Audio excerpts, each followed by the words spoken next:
to unfold through 2014?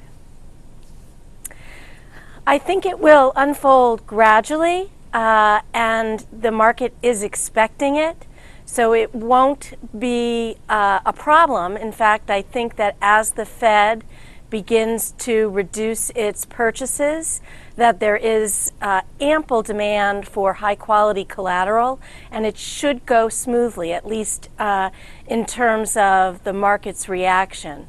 I think it will, however, create pockets of opportunity as different markets begin to reprice.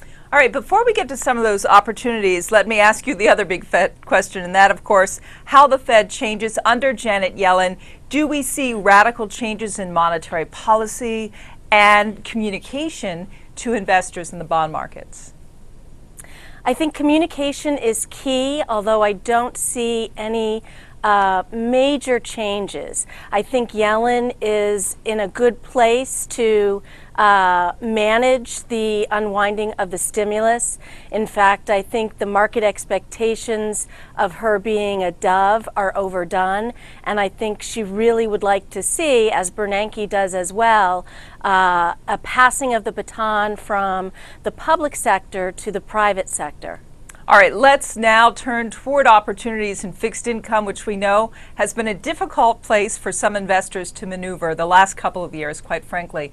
How does that change in 2014? Let's start first with treasuries. Is there a place on the yield curve that you expect to see more value in 2014? I think it's going to be a very tough year for treasuries. I wouldn't say it's going to be a good year at all, and so I would avoid treasuries. The short end doesn't offer much in terms of income, and I think the likelihood that we're looking at a 4% 10-year is quite high.